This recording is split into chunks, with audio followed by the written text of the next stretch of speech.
أريد أن أطير. ماذا يحاول أن يفعل؟ لا أفهم. غريب أمر كرز. هنا لنراقب. انظري، يبدو هاربا من شيء مخيف. لسعة النحل ربما. لا، أظنه يحاول البقاء هادئا.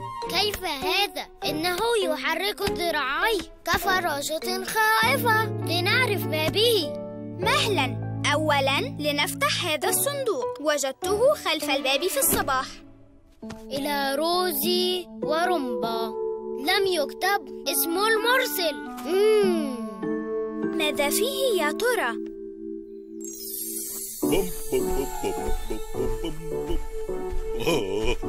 روزي ورمبا سيحبان هدياتي للغاية. لا يحصل الواحد منا كل يوم على حجر الحظ. لا، نسيت وضعه في الصندوق. لابد من طريقة لأقوم بهذا. واو! بماذا؟ ماذا تحاول أن تفعل؟ أهلا يا بلبلة. أنا فقط أحاول الطيران.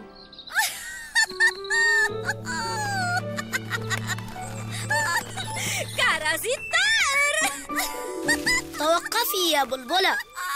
إن الطيران فن، وأنا أعرف كل شيء وأي شيء عنه.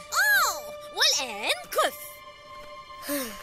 افتح ذراعيك وأغمض عينيك. حسناً.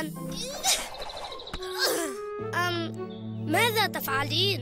بالريش البلبلي يا صغير نحو السماء سوف تطير. واو! هيا يا كرز، وقت الطيران. اجري، رفرف رفرف. هل تشعر بشيء ما؟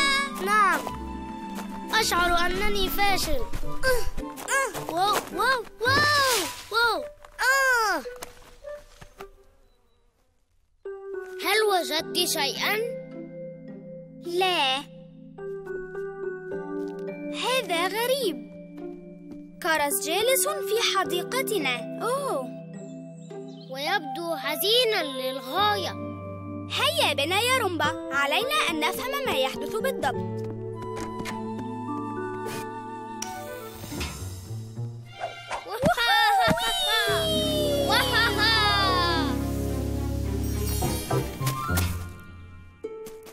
مرحبا يا كرز.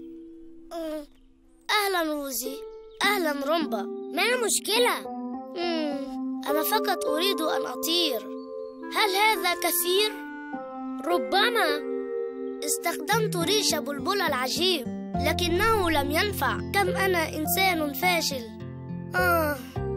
لكن أنت دمية ولست طائرا. أظن أن رومبا على حق. رائع. لكن هذا لا يعني ألا تحاول، ونحن سنساعدك. جاهز يا رومبا؟ أنا؟ نعم نعم نعم، أنا جاهز.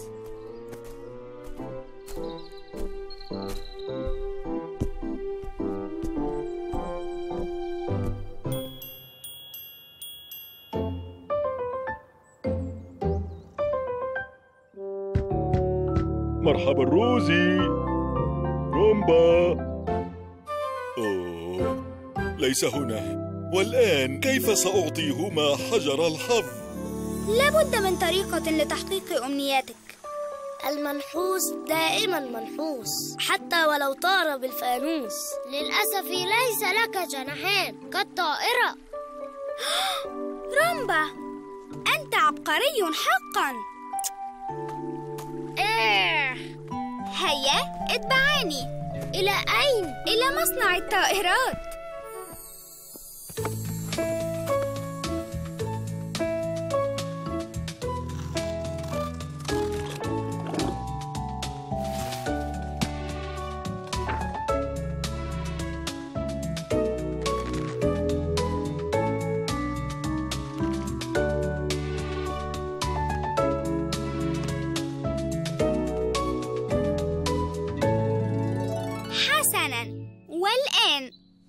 اللحظة التي انتظرناها طويلاً.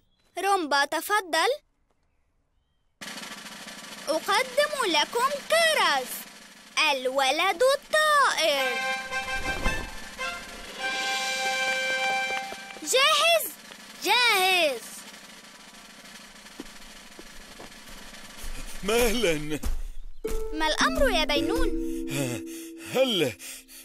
هل فتحتما الصندوق؟ هل كان منك؟ لكنه فارغ. أعرف، أنا آسف، نسيت وضع هذا داخله. إنه جميل. إنه حجر الحظ، وكل من يحمله لا يفشل أبداً. أردت أن أهديه لكما. شكراً لك يا بينون. لقد صنعنا من الصندوق جناحين، وأيضاً مع حجر الحظ لا شيء سيقف في وجه كرز. حظاً سعيداً. هيا. 3 2 1.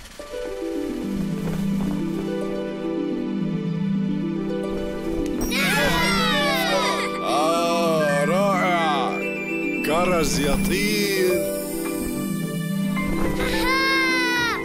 أنا أطير. أرأيتم؟ إنه حجر الحظ. الريش البلبلي. أحسنت يا كرز. حصلت على جناحين. شكرا لكما يا روزي ورومبا.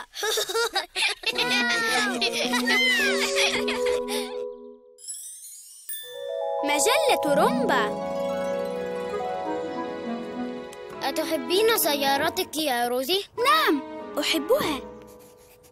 هل تفضلين التنزه فيها وحدك أم معي يا روزي؟ معك يا رومبا. إجابة جيدة. رومبا، لما هذه الأسئلة؟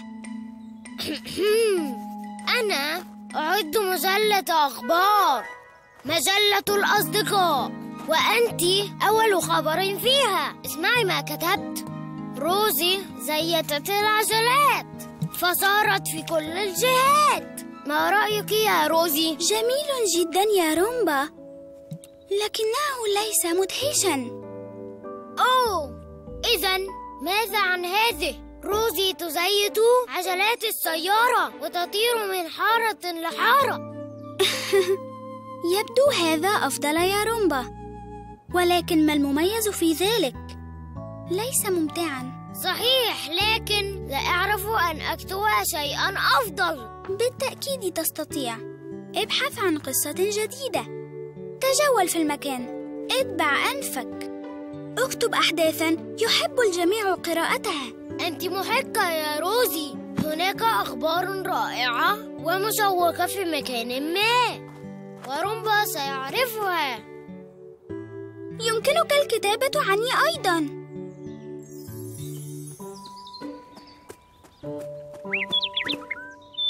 عصفور على الشجرة؟ لا. أعشاب طويلة؟ لا.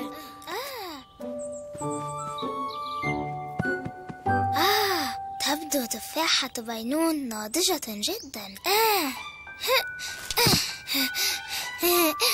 ستكون مفاجأة كبيرة. لين تأخذ تفاحة بينون من دون إذنه وفي السر. هذا خبر مدهش.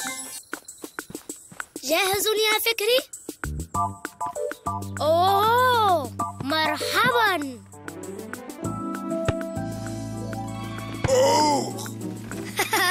ضربة موفقة يا فكري. كرز، أين أنت؟ كرز يضرب فكري على أنفه ثم يفر هاربا. إنه خبر خطير. أسرع يا رومبا. متى نستطيع قراءة المجلة إذن؟ انتهيت. إذن دعني أراها.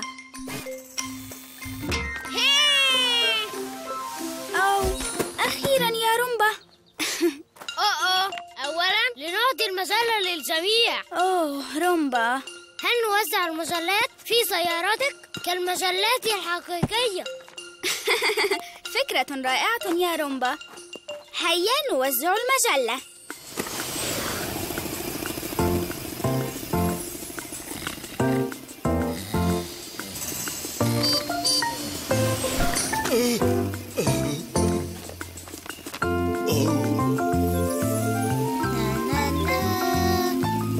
لا لا لا.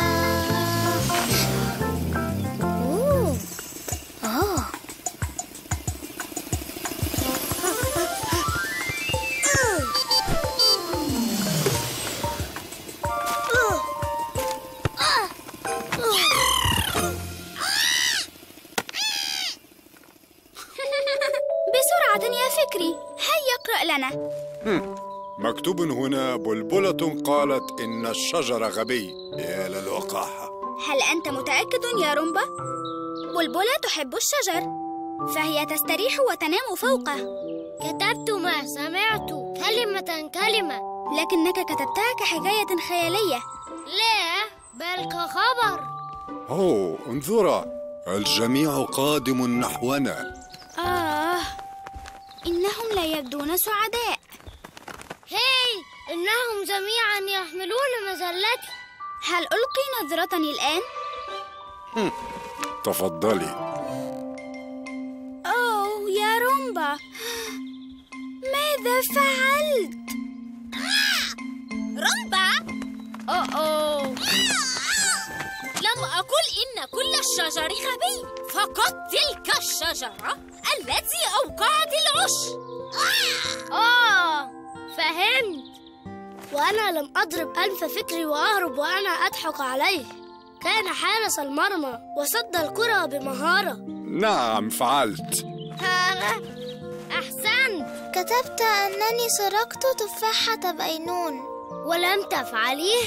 لقد قطفتها كي تقدمها لي مفاجأة. هذا لطيف. أنا آسف جدا. أنا متأكدة أنك كذلك، ومتأكدة أن رومبا لم يقصد أن يغضبنا جميعا. تعرفون كم هو طيب القلب ويحبنا. ربما هذه المجلة ليست فكرة جيدة، بل هي فكرة رائعة. أليست رائعة؟ رائعة. نعم، بالطبع هذه فكرة رائعة. مجلة الأصدقاء جميلة يا رومبا، لكن القصص تحتاج إلى التعديل لتجعل الناس سعداء.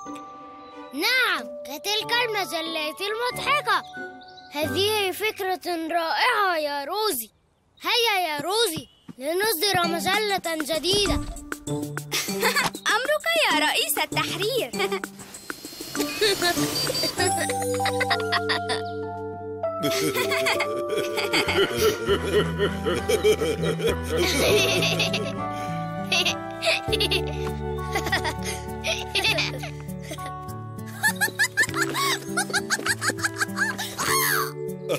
انظروا، هذه صورة كبيرة لي.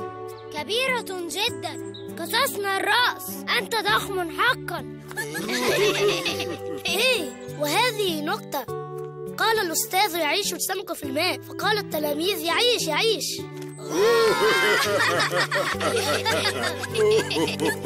إنها بالفعل أفضل مجلة قرأتها في حياتي يا رومبا. هل كتبت مجلة أخرى قريبا؟ أرجوك يا رومبا. أحسنت يا رومبا.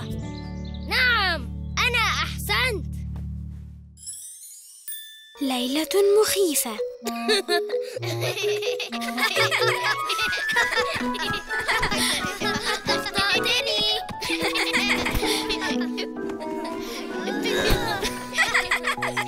أحب أن تناموا عندي. وأنا أيضا يا روزي، أحب أن أنام هنا ونسهر كلنا معا. طبعا، فهنا نلعب هكذا. وقت الحليب.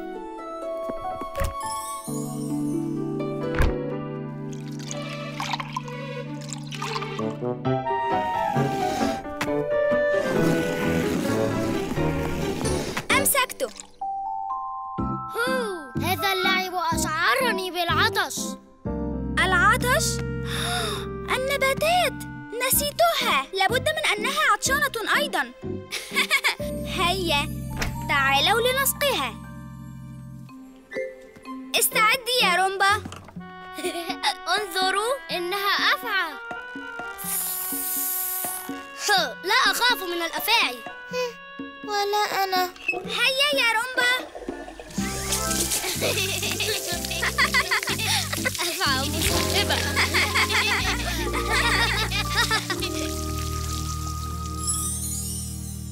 ليلة هنيئة. ليلة هنيئة يا روزي.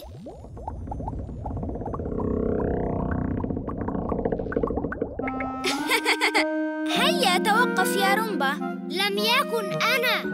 إن لم يكن رومبا فمن يكون إذن؟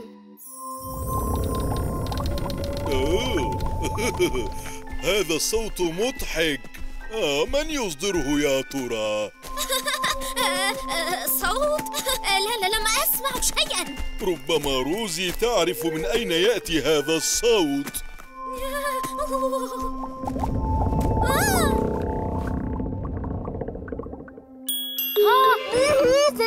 أحدهم يطرق الباب. تعال يا روزي لنفتح ونرى من أتى.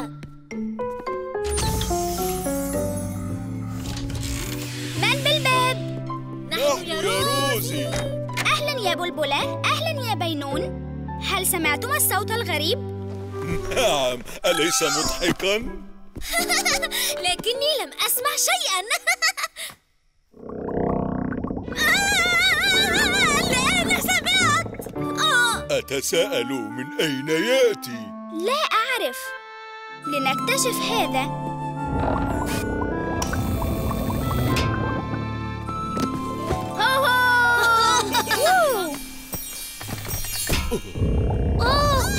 ما هذا؟ ربما العاصفة الرعدية تحت الأرض. لا أظن أن هذا ما يحدث يا بينون، لكن الأرض تهتز. تعالوا نكتشف الأمر. لا يجب أن نذهب. الظلام شديد. لم يعد كذلك. آخر من يصل إلى الملعب غول قبيح. غول أهين. انتظرني.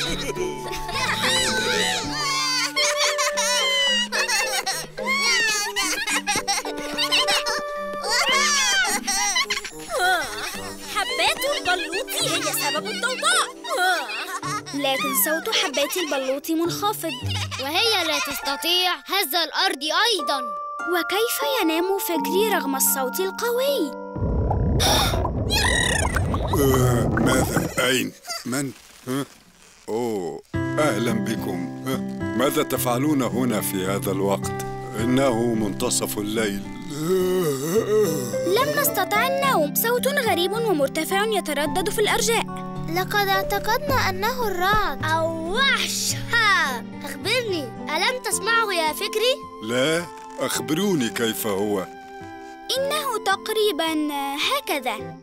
بو بو بو بو بو بو بو بو بو. ليه؟ إنه أقرب إلى أغلي. وهذا واو، لين. ليست لين بل فكري. رجاء سامحوني، أنا آسف للغاية. كفى، يكفي هذا الصوت يا فكري. توقف. آسف يا بلبلة، لا أعرف كيف أوقفه. إنه كصوت بطني عندما أكون جائعاً. عرفت، إن جذور فكري تقرقر. هل أنت جائع أو عطشان يا فكري؟ حسناً، لم تمطر منذ أيام، لذا قد تكون جذوري عطشانة. هيا جميعاً لنسقي فكري، فجذوره بحاجة إلى كوب كبير من الماء.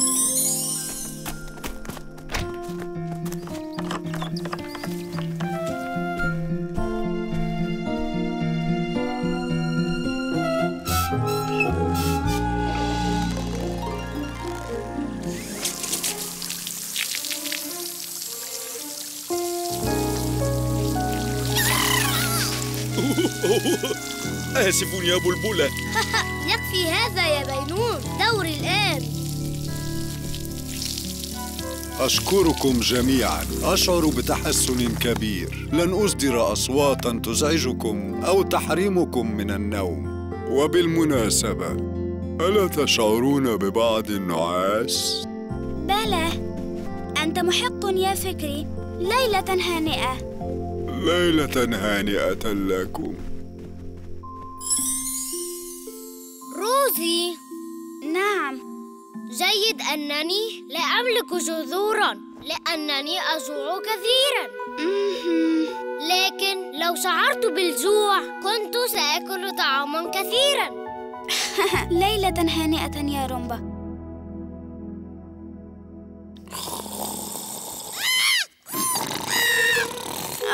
ثانية.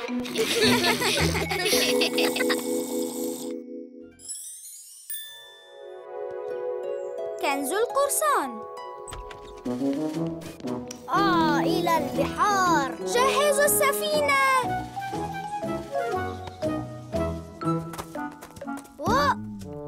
آسف يا بينون. أنتما متعجلان. سنلعب لعبة القرصان في بيت كرزولين، أليس كذلك؟ أتأتي معنا؟ ليس اليوم. سأذهب لصيد السمك. حظاً سعيداً. أهو يا بحارة. واو، أهلاً يا بلبلة. أنا جاهز للإبحار.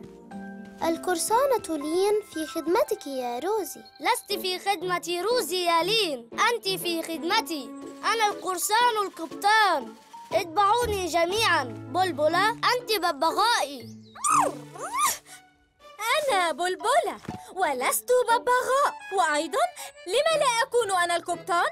وماذا عني أنا؟ أنا معي سيف القرصان. يجب أن أكون القبطان. وهل أكون القبطان؟ لن تكونوا كلكم القبطان. من يجب أن يكون يا روزي؟ أنا الأفضل في تسلق الأشرعة، لكن أنا أجيد رقصة القرصان. لكنك لا تقدر على هذا. إلى الأشرعة. وماذا عنك أنت يا لين؟ أنا ماهرة في صنع الأشياء. هذا ليس من صفات القرصان. ربما لسنا في حاجة إلى قبطان. القرصان القبطان هو الأفضل في العثور على كنز القرصان. ولكن أولاً يجب أن نخفيه. أتعنين صيد الكنز؟ هذا صحيح يا لين، إنما أحتاج إلى المساعدة في تحضيره. أنا أساعد. ماذا علي أن أفعل؟ سأعلمك كل شيء.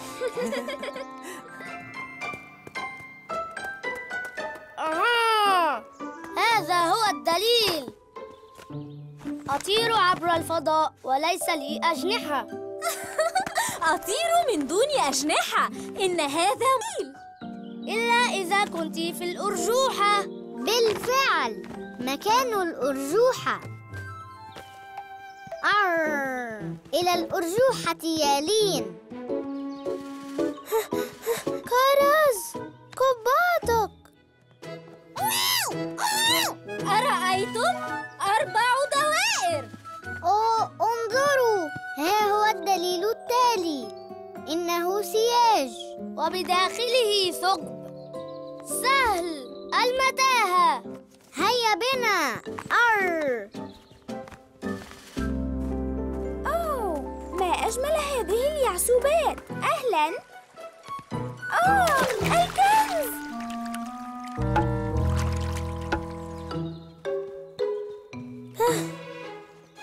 سيف رومبا.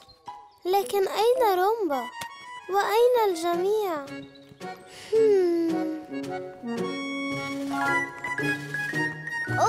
وجدته. هذه تلة. وسهم يشير إلى الأعلى. عرفت إنه فكري. هذا ما كنت سأقوله. هذا شريط لاصق. شريط لاصق؟ هذا ليس دليلاً. روزي طلبت مني أن أقول لكم إنه سيساعدكم. ولكن كل الأدلة كانت هكذا. أوه مهلا، هناك شيء على ظهر الورقة. إنه الملعب. العلامة توضح المكان. الكنز هنا بالتأكيد. هيا نجحنا. لا شيء هنا. روزي، نحن لدينا مشكلة بسيطة. لو لدينا عصا لاستطعنا تخليصه. أو حجر. هل أقوم بحركة سحرية؟ أحسنت يا رومبا، حررت الكنز. واو، إنه يبتعد. بسرعة لنلحق بالكنز. مرة أخيرة. أمسكت بشيء ما. لا أجرؤ على النظر. أهو أيضا جورب يالين؟ إنه واو، لقد اصطدت. الكنز. يا للعجب العجاب. اصطدت صندوق كنز حقيقيا. من القرصان البارع الذي وجد صندوق الكنز؟ لم يكن أي قرصان منهم. إنه بينون. أحسنت يا بينون، ولكن ماذا عن القراصنة؟ ماذا حل بأزيائكم؟ سيفي. غطاء عيني. أوه لا، كانت قبعة رائعة. لا بأس يا كرز. واو، سيفي. شكراً يا لين. يبدو أن لين وجدت كنزا بديلا. وبما أن لين وجدت الكنز فهذا يجعلها القرصان القبطان. أنا؟ تحية للقبطان لين. تحية. وماذا عن الكنز الحقيقي؟ من الأفضل أن نتقاسمه.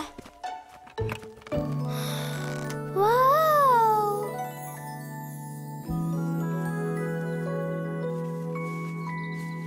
الألوان للوجوه كانت أفضل كنز قراصنة. نعم، وبمساعدة بينون ولين صرتم قراصنة حقيقيين. مرحباً يا لين. لين، هذه هي رقصتك؟ بطيئة قليلاً. هل أنت بخير؟ أنا علقت. أتقصدين أنك نسيت الخطوة التالية؟ فلتنتقلي إلى الخطوة التي بعدها. لا أستطيع. جربي هذه الرقصة.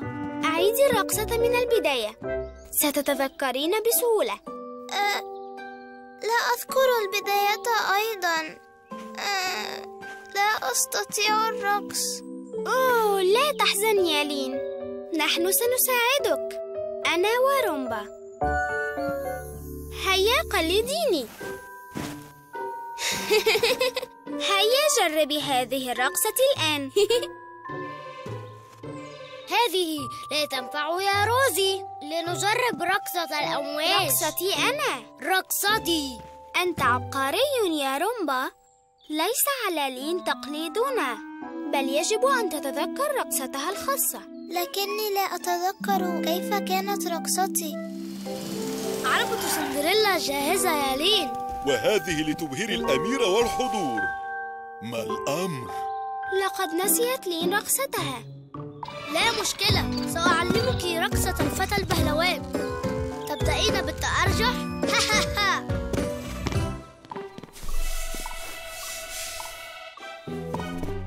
ولفتان هكذا. هيا يا لين، جربي. كرز. كرز، كفى، هذا لا يفيد بشيء. الأفضل أن يرقص كرز اليوم بدلاً مني. إنه حقاً بارع. أنت أبرع مني يا لين. أنا بارع في رقصة الأمواج. لين هي أبرعنا. لقد وعدت فكري ويجب أن ترقص. لما لا يرون رقصتي؟ انظري، عليك التنقل على أطراف أصابعك مثلي. واو! انتبه! وقت العرض يا لين. بلبلة، إن لين ليست جاهزة بعد. ليست جاهزة؟ لقد نسيت لين رقصتها. نسيت؟ كارثة! هكذا سيحزن فكري كثيرا. أنا آسفة. لا تقلقي يا لين، سنؤجل وقت العرض حتى تتذكري. لا فائدة، الأفضل أن أصارح فكري وأعتذر له. لا تستسلمي، حاولي مجددا. إذا رقصت أنا فأنت تستطيعين. العرض يجب أن يستمر. شكرا لكم، حاولتم مساعدتي لكن رقصتي رحلت. هل أقدم لكم رقصتي؟ أنا أضيع موهبتي هنا. حضرت النجمة والجمهور أيضا. عندنا خبر محزن. لن أرقص. أنا نسيت رقصتي. حاولت روزي والأصدقاء مساعدتي لكن أنا آسفة. لم تفسديه تماما، يمكننا تقديم رقصة. حقا؟ استعدوا لأقدم لكم موهبة قديمة. كنت راقصا بارعا في شبابي البعيد. أنت؟ شجرة ترقص؟ كنت أرقص في شبابي، مضى وقت طويل على ذلك، لذا سأطلب من لين مساعدتي. أنا؟ أساعدك؟ كيف هذا؟ نفذي ما سأطلبه. الموسيقى.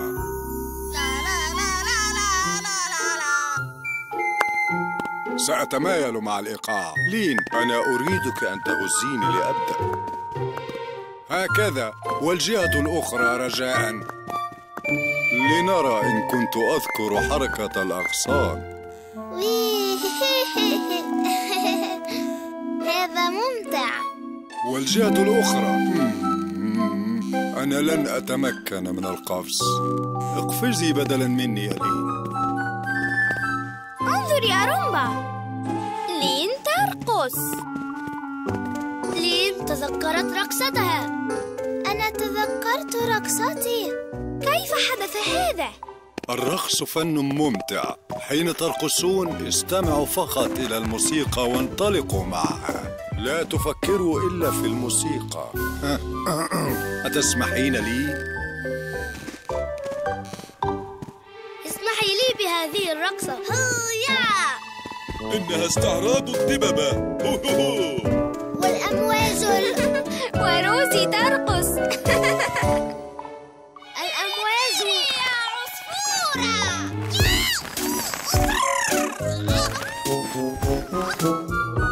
الأمواج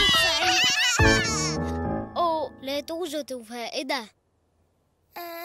أكنت تريد قول شيء يا رومبا؟ أخبرنا. ما هو يا رومبا؟ هل لديك رقصة؟ قل لنا ما اسم رقصتك يا رومبا؟ هيا أرنا كيف ترقصها. لكن الكل يراقبني. لا تفكر في أحد يا رومبا، فقط استمع إلى الموسيقى وانطلق في الرقص. سيدتي وسادتي، أقدم لكم رقصة الأمواج السعيدة.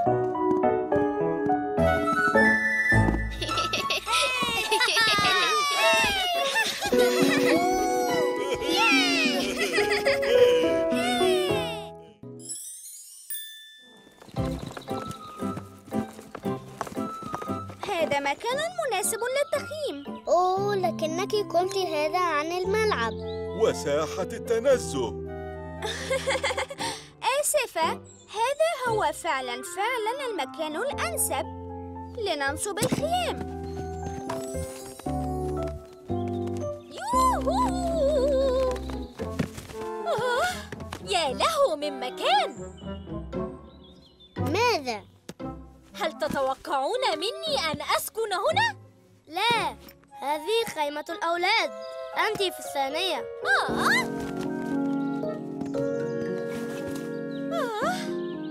هذه أفضل بكثير. رائعة.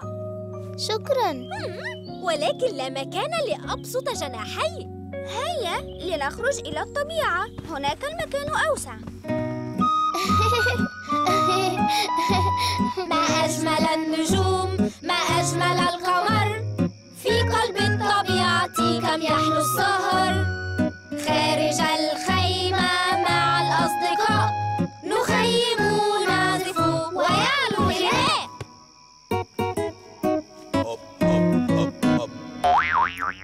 أوبس. لم أعزف على الجيتار منذ مدة. تأخر الوقت. من منكم سيدخل أولاً لينام؟ أنا.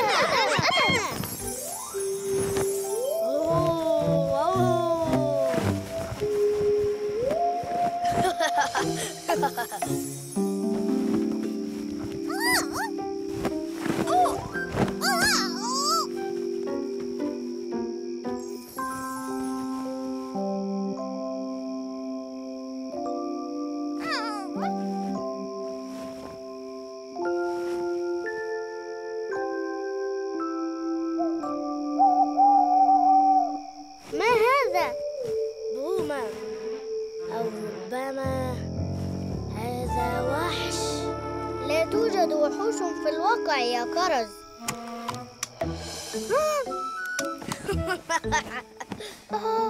لن أرتاح أبداً. سأغني لأساعدكما على النوم. ما أجمل النجوم، ما أجمل القمر، في قلب الطبيعة كم يحلو السهر. كيف ننام وأنتِ تصرخين؟ أنا أصرخ؟ هذا غناء. أوه، لن ننام أبداً. هل ستعود إلى البيت يا رومبا؟ لا، أنا لن أعود. ماذا؟ قال إنني أصرخ. ما هذا؟ هل يمكن أن تكفي عن الصراخ؟ هل يمكن أن تكفوا قليلاً عن الجدال؟ هذا ليس جيداً.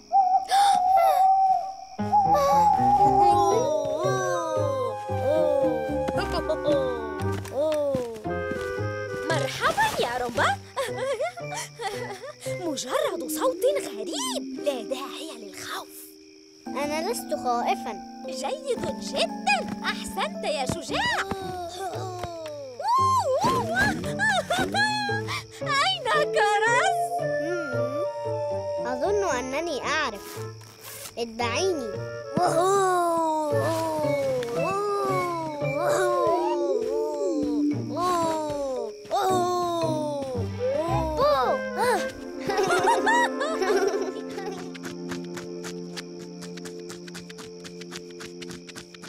توقف يا كرز. ماذا؟ لم أفعل أي شيء. بل فعلت. أنت أصدرت ذلك الصوت السخيف. لا، لم أفعل.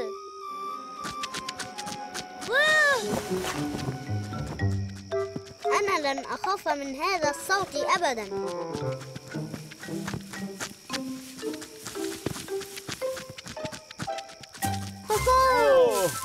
أهلاً يا سيد موردي. وأخيراً أنا وعائلتي كنا نحاول الخروج من تحت هذه الشجيرة لنزور فكري، لكن خيمتكم أعاقتنا. آسف. رومبا، وجدت السناجب. لم نكن ضائعين، كنا عالقين، وعندما حاولنا الخروج بدأ أحدهم يصرخ كالمجنون. أوه، حسناً، نستطيع الآن أن ننام. أتمنى لو كانت مساحة الخيمة أوسع. ربما نستطيع أن نوسعها لنتبع السناجب صوب فكري ونحضر الخيام معنا. أنا سعيد أنكم هنا أخيراً. ونحن أيضاً اضطررنا لتحمل بعض الصراخ المزعج الفظيع. بعد إذنكم. هاي كرز، انظر.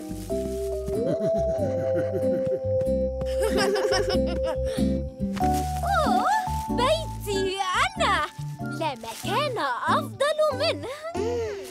ولا مكان أفضل من هنا.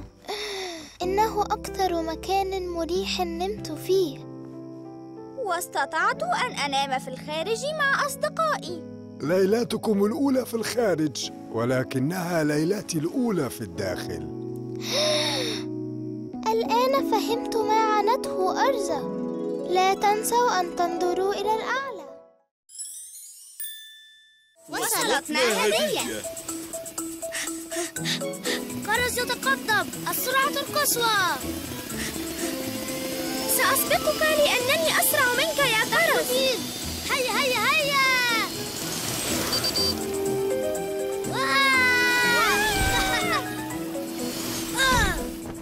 هيا يا روزي. أوه، بلبلة. مشغولة مشغولة مشغولة.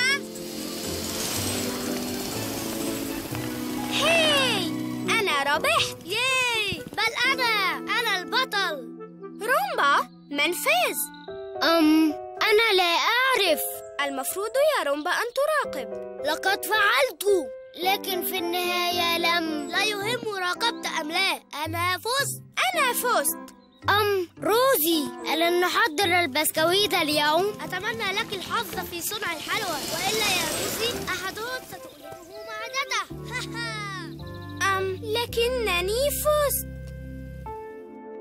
الشوكولاتة لو سمحتي. روزي؟ لا أصدق أنك لم ترني أسبق كرز. آسف يا روزي، بلبلة ظهرت فجأة. روزي، ماذا؟ أين سري؟ أين ذهب؟ لا أعرف. لا تقلقي، ليس مع البيض والطحين. ربما سقط أثناء السباق. سأذهب لأبحث عنه. حسناً يا رومبا، أنا وكرز بدأنا السباق من هنا. إذن لنبحث هنا. معذرة يا روزي، لفة واحدة احتفالاً بالفوز. أوه، هذه هدية. أتعرفين عيد من اليوم؟ ليس مهماً يا رومبا، المهم أن أجد زري بسرعة كي أسبق كرز مجدداً. لنذهب إلى منزل بينون. مررت به صباحاً. أهلا يا روزي. أهلا يا رومبا. وجدتما هدية أيضا.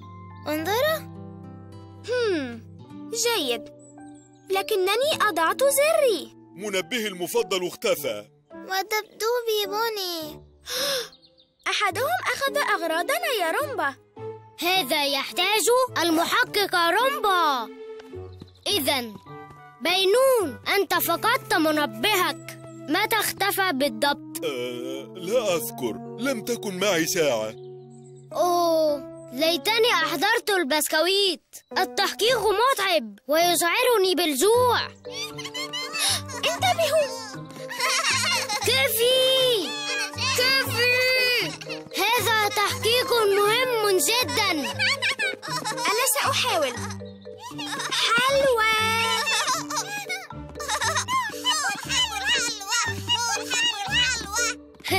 أحسنت يا روزي. إذن أخبروني، ماذا فعلتم صباح اليوم؟ فهمت. ولماذا كنت تقفزين؟ نحتاج إلى مساعدة شخص حكيم وذكي. هذا أنا، كرز. مستعدة لجولة جديدة يا روزي؟ لا أريد أن أهزمك مجددا يا كرز. أريد استعارة كرتك أولا. حسنا، موافق، ولكن انتبهي لها، إنها كرتي المفضلة. ستكون في أمان، أعدك. سأذهب لأرى فكري. لتنصب فخا، دع طعما مغريا. الذي أخذ أغراضنا سيأخذ كرة كرز المفضلة، لذا سنراقبها ونقبض عليه. أوه، أهلا. لقد اعتقدنا أنك جائع. أحضرنا البسكويت. شكرا. إذن لماذا نختبئ هنا؟ لنقبض على سارق أغراضنا المميزة. وضعت كرة كرز المفضلة هناك.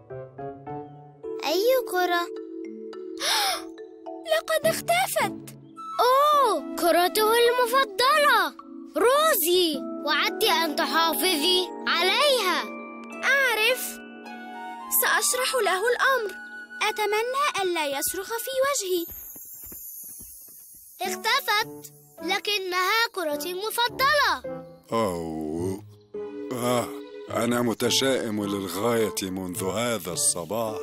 سامحني يا كرز، كنت أحاول إعادة أغراضي المفقودة. ربما علينا فتح هذه الآن. أظنها من الذي أخذ الأغراض. ريش.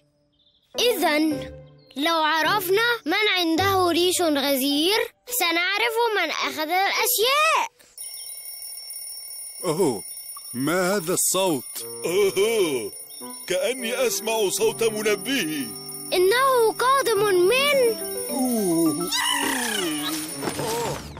عرفنا من. هذا زري. بلبلة. أنا وجدته على الطريق. بوني. هذه كرتي. بلبلة، لماذا أخذت أغراضنا؟ لا يحق لك ذلك. لأنها تعجبني وليس عندي مثلها. ليس عندي من هذه الأشياء. ففكرت أن نتبادل. عليك استئذان الشخص قبل أخذ غرض يخصه.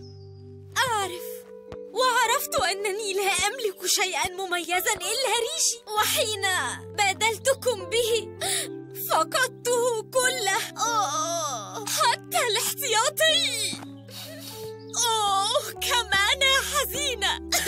جميعنا حزننا لفقدان أغراضنا المميزة، لهذا هي مميزة. بوني سيزورك في أي وقت يا بلبلة. ويمكنك استعارة منبهي. وربما كرتي أيضا، لكن اسأليني أولا. آسفة للمشاكل التي سببتها لكم. ليتني أستطيع تعويضكم. تستطيعين. أنا أتسابق يا كرز. الصاروخ الخارق مستعد للسباق.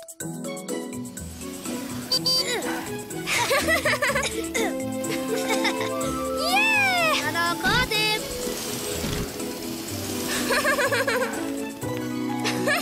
حسناً، النتيجة متقاربة جدا، لكن الفائز هو روزي. هي، شكراً يا كرز، إنه أفضل سباق قمنا به، وهو آخر سباق تفوزين به. رائع. نعم، ألست رائعة؟